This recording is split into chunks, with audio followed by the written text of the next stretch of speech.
Nous allons nous intéresser dans cette vidéo aux mesures de conservation préventive des mini-figurines en nous intéressant plus particulièrement à la question de l'humidité. L'humidité peut dégrader les mini-figurines, que ce soit la structure même de la mini-figurine ou leur couleur, en raison de deux facteurs essentiels. Le premier, c'est un phénomène d'hydrolyse dès lors que les mini-figurines sont dans un environnement trop humide. Et le deuxième phénomène, qui est plus rare, c'est un phénomène de moisissure qui peut se poser. Il peut se poser notamment dans les cas où vos mini-figurines sont contaminées et dès lors qu'il y a une humidité trop importante, des moisissures se développent. Je vous invite notamment, lorsque vous achetez des mini-figurines d'occasion et qu'elles ont servi et elles ont été utilisées comme jeu pour les enfants, à toujours nettoyer l'intérieur des casques, de façon à ce que vous ne stockiez pas vos mini-figurines avec des casques qui sont sales et qu'à l'intérieur de ces casques sont susceptibles de se développer des moisissures diverses et variées, des champignons divers et variés qui peuvent à terme abîmer notamment les dessins qu'il peut y avoir sur le visage. Alors, il faut savoir une chose, c'est que l'humidité ambiante varie selon les saisons et l'endroit où vous vivez. À Paris, durant l'été, durant les périodes de grosse chaleur, on peut avoir une humidité, là, quand c'est un peu caniculaire, qui va descendre à 30%. Et puis, dès lors que l'automne arrive et que la pluie tombe, on a des taux d'humidité qui sont supérieurs à 70%. Et à partir de novembre jusqu'au printemps, on a des taux d'humidité qui sont importants. Le taux d'humidité est une chose importante pour les mini-figurines, mais aussi les amplitudes. C'est pour ça que je vous parle de la variation entre les saisons. Quand on lit un petit peu ce qu'écrivent les spécialistes de la conservation, des mesures préventives de conservation, ils vous disent toujours, et c'est vrai d'ailleurs pour les températures, il faut éviter les amplitudes trop importantes. Donc c'est pas bon que vos mini-figurines passent de 30 à 80%, puis de 80% à 40%, etc. Essayez de conserver une humidité constante. Voilà. Alors, les musées, quand on lit un peu la littérature, préconisent de conserver les polymères, de manière générale, à un taux d'humidité relative de 40%. Et avec des marges de tolérance de moins 10 ou plus 10, ce qui fait qu'il faudrait idéalement conserver ces mini-figurines dans un environnement avec une humidité relative entre 30 et 50%. Alors, la première chose que je pense que vous devez faire, c'est un état des lieux de l'humidité au sein de votre logement. Il existe tout un tas de capteurs. Moi, j'ai celui-ci, je me souviens pas sa marque, Sinetamo, qui est un capteur intelligent connecté à la maison, qui me permet de savoir en permanence quel est le taux d'humidité dans l'appartement. Et ça va déjà vous donner une première idée. Vous verrez que votre appartement peut avoir des taux d'humidité importants. Et bien évidemment, c'est une première chose à faire, c'est de savoir, avant de vous intéresser à ce problème de l'humidité, quelle est votre situation.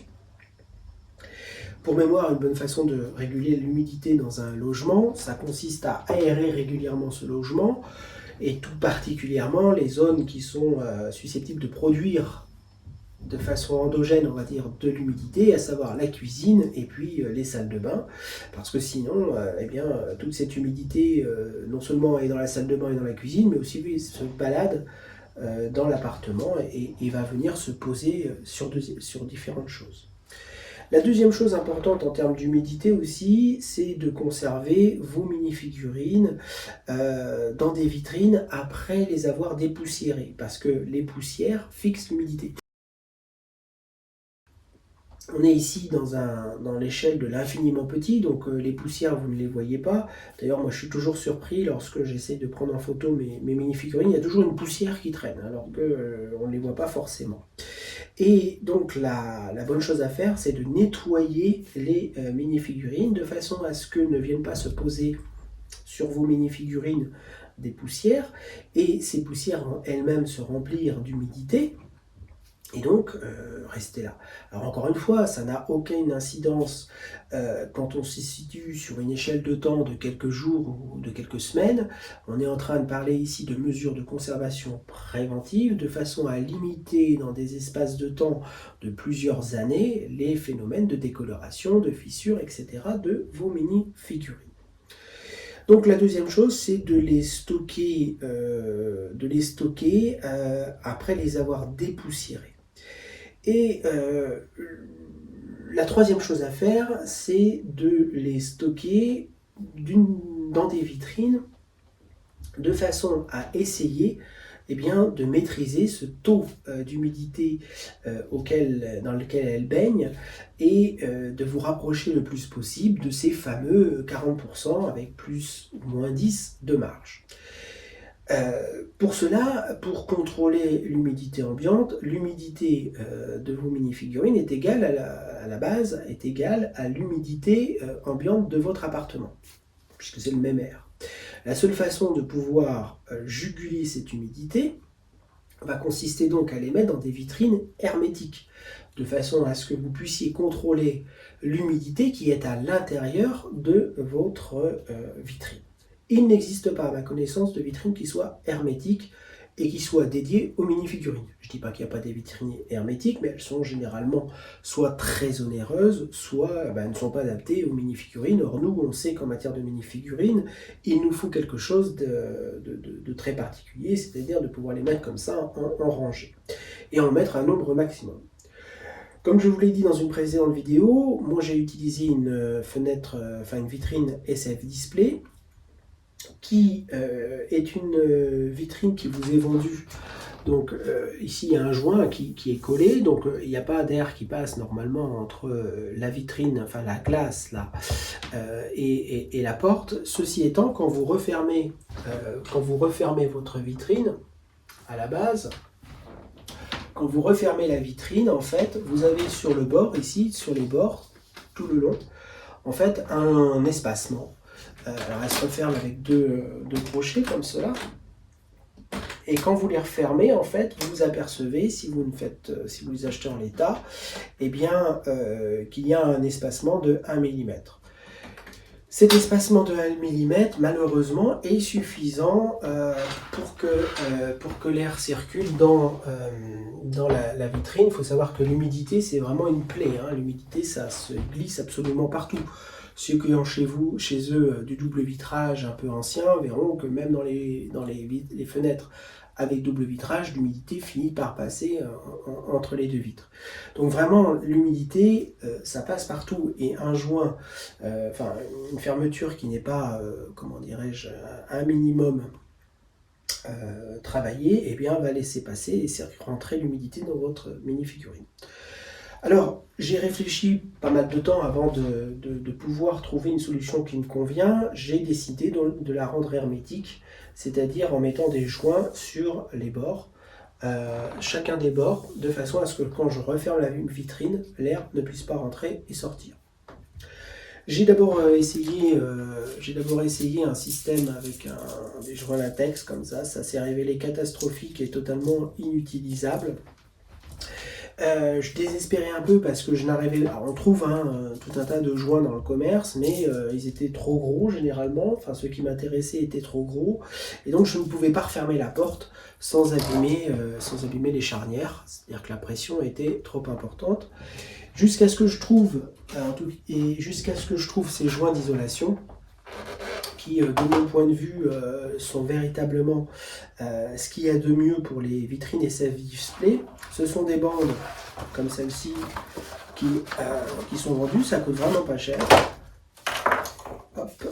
Ce sont des bandes comme ça, et elles ont une partie autocollante derrière. Et il vous suffit, alors ce qui est formidable, c'est qu'il vous suffit de la couper en deux, donc c'est 6 rainures, donc vous coupez à la 3e, et ça va être exactement, et c'est ça qui est formidable, de la bonne longueur. Et vous allez mettre ce joint tout au long de bordure de votre porte. Le gros avantage, c'est que ce sont des joints de 3 mm lorsqu'ils ne sont pas compressés. Ils se compressent jusqu'à 2 mm. Et c'est exactement la bonne épaisseur pour que la porte de la vitrine SF Display puisse se fermer. Et quand je referme désormais la porte, l'air ne rentre pas. Alors bien évidemment, tout est relatif en cette matière. On n'est pas en train de travailler dans un laboratoire antivirus. Bien sûr qu'il doit y avoir de l'air qui circule. mais en des quantités qui sont extrêmement faibles, et tant et si bien que quand je referme la porte de ma vitrine SF Display, eh bien, il n'y a pas de... les joints sont suffisamment comprimés. En plus, ce sont des joints... Je ne sais pas si j'en ai... il me reste une chute, mais vous le verrez. Alors, on le voit d'ailleurs bien sur la boîte. En fait, il y a 3 rainures. Donc, vous savez que dans les joints, il est important qu'il y ait un phénomène d'écrasement pour que le joint soit au maximum efficace. Donc, le joint, si vous préférez, une fois que la porte est fermée, est suffisamment compressé pour jouer son rôle. Donc, à partir de ce moment-là, vous allez pouvoir, une fois que vous avez une vitrine qui est hermétique, vous allez pouvoir travailler à obtenir le bon taux d'humidité à l'intérieur de votre vitrine. Comment faire ça? C'est très simple. Vous allez, la première chose à faire, c'est déjà de mettre en place. Alors moi, je mets des petits capteurs de cette nature-là. Alors là, j'ai ouvert la porte, donc j'ai 43% d'humidité à l'intérieur de ma vitrine actuellement. Lorsque la porte est fermée, j'obtiens très exactement 40%. 40% d'humidité, quelle que soit la saison considérée. Et comment j'obtiens la possibilité de réguler? J'utilise des petits sachets de gel de silice. Ça coûte rien du tout. Ce sont des sachets comme cela. Et en fonction de la pièce dans laquelle sont mes mini-figurines, j'en mets plus ou moins. Et en fonction aussi de la période de l'année, j'en mets plus ou moins. Et donc, vous mettez ces joints-ci. Alors là, c'est une vitrine qui est en préparation, mais ce que je compte faire à terme, c'est de scotcher les joints, les sachets en dessous, comme ça. Pour le moment, je les mets juste derrière. Mais j'en mets, donc dans une vitrine en moyenne, j'en mets 1, 2, 3, 4, 5. Vous voyez, je mets 5. Il faut savoir que ce sont du gel de silice qui absorbe, d'après ce qu'ils disent, dans les 2 heures. Chaque sachet peut absorber 40% d'humidité ambiante, 40% de son poids, et il en absorbe 15% dans les 2 premières heures. En plus, sur les sachets, il suffit après de les remettre un coup de micro-ondes et c'est reparti. Ils peuvent être réutilisés, non pas indéfiniment, mais très probablement de façon très importante. Alors, vous avez aussi, dans mes vitrines, j'ai des capteurs comme ça qui sont vendus avec les joints de silice. Bon, ça c'est nul, c'est pas précis, c'est d'un autre âge, on va dire. Il faut interpréter les nuances de bleu, et je peux vous dire que c'est un petit peu compliqué. Il vaut mieux que vous passiez à un système, on va dire, électronique. Au moins vous savez immédiatement quelle est la température, quelle est l'humidité et la température à l'intérieur de votre vitrine. La température aussi, c'est important, on fera une vidéo dédiée à ça. Une fois que vous avez mis en place un système tel que celui-ci, quand vous refermez la porte, avec le gel de silice, vous allez voir progressivement, là, je suis sûr que si je referme la porte et que demain je reviens voir le capteur, je vais retourner tranquillement vers mes 40%. Et quelle que soit l'année, ma vitrine reste à 40%. Si je vois que ça monte, soit je rajoute un sachet, soit je change mes sachets, parce que ça veut dire que mes sachets ne jouent plus leur rôle. Il faut savoir qu'il existe des sachets dédiés au musée qui sont calés pour s'ajuster à 40% d'humidité. J'ai pas acheté ce type de sachet parce que d'abord parce qu'il coûte très cher, et puis j'en vois pas l'humidité, puisque je préfère rajouter 1 ou 2 sachets et jouer comme ça la chose. Donc voilà une solution pour la gestion de l'humidité. Je vous cache pas que les autres vitrines, outre le problème d'UV dont on a déjà parlé, ne sont pas non plus hermétiques.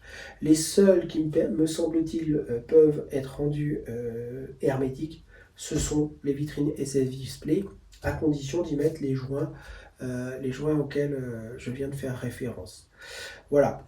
N'oubliez pas de dépoussiérer les mini-figurines. Là, ouais, je vois que ma polaire avait une poussière qui est rentrée parce que justement ce type de cheveux, etc., ou de microfibre, eh bien, va venir stocker l'humidité. Encore une fois, l'humidité, ça s'infiltre absolument partout. Et donc, c'est important de préserver. Donc, j'espère que cette vidéo vous permettra, là encore, comment dirais-je, d'améliorer vos conditions de stockage. Vous voyez que là, mine de rien, cette vitrine, dans sa configuration actuelle, elle protège des UV, elle protège de l'humidité, elle protège de la poussière, elle protège des contaminants divers et variés qui peuvent être dans un logement, ce soit les contaminants qui viennent des cuisines, des produits ménagers, etc., que vous pouvez utiliser. Là, vous avez quelque chose de particulièrement bien, un environnement un peu préservé par rapport à ce qu'il y a dans l'appartement. Avec des petits capteurs comme ça, où vous contrôlez en permanence, ça coûte rien, hein, ces capteurs-là, je crois que j'en ai eu 3 pour 13 €, et il y a les piles fournies en plus, eh bien, vous avez comme ça, vous connaissez la température, et vous connaissez l'humidité de votre vitrine en permanence. Alors, j'aurais aimé, idéalement, que ces capteurs soient connectés à la maison, parce que moi j'ai une maison intelligente avec Siri et compagnie. Il existe ces capteurs-là, qui sont en fait des détecteurs de mouvement et qui en même temps prennent la température et l'humidité. Le gros avantage des capteurs intelligents, c'est qu'ils vont vous prévenir si l'humidité augmente ou si la température augmente. Il suffit de fixer des seuils d'alerte. Alors que là, ça ne vous prévient rien du tout, il faut vérifier. Je dois avouer que, en fait, je le sais quand surtout la température auquel je fais attention, parce que je sais que l'humidité dans mon logement, je regarde de temps en temps les capteurs. Tant que ça ne varie pas à plus 10 et moins 10, je touche à rien. C'est surtout la température l'été auquel je fais attention. Je sais qu'avec les canicules que l'on a, j'ai dû descendre les panneaux, là, les vitrines SF Display, je les ai descendus à la cave parce que la température dans l'appartement à Paris, en mois d'août, là, ou juillet, je ne me souviens plus, avait atteint les plus de 30 degrés. Et donc là, on avait véritablement les mini-figurines qui étaient endommagées, donc je les avais descendues préventivement à la cave, et elles avaient pu échapper à l'augmentation trop importante des températures. Donc la température, là actuellement on est une bonne période pour les mini-figurines. C'est plutôt l'hiver, l'humidité qu'il faut surveiller. Et voilà. L'autre avantage aussi de l'avoir rendu hermétique, c'est que, notamment si vous avez comme ça des épisodes où l'humidité passe de 40% à 70, 80, 90, vous évitez les amplitudes. Puisque, à moins que vous n'ouvriez la porte de votre vitrine, l'humidité est constante à l'intérieur de votre vitrine. Donc ça, c'est véritablement quelque chose de positif. Voilà, j'espère que ce petit hack de vitrine vous aura intéressé. C'est une idée toute simple qui peut, ça suppose que vous ayez la vitrine, mais si vous avez la vitrine, après le joint ça coûte même pas 10 €. Donc pour 10 €, eh bien, vous pouvez rendre hermétique votre vitrine, et pour 10 € supplémentaires, acheter un petit capteur. Voilà. Et puis, alors après, vous pouvez aussi, ça peut être intéressant d'avoir un capteur général pour votre maison. Voilà. Bon, l'amiral ne veut pas se remettre. Voilà. Voilà. Eh bien, on se retrouve dans une prochaine vidéo. Je ne sais pas si je parlerai de température ou de nettoyage de mini-figurines.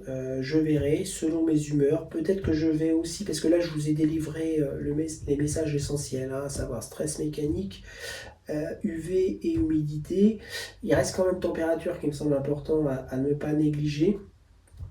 Mais après, peut-être que ça sera une présentation de la collection. Là, vous avez un des panneaux mais il n'est pas du tout, dans l'état final que je veux, puisque comme vous pouvez le constater, les mini-figurines ne sont nullement classées.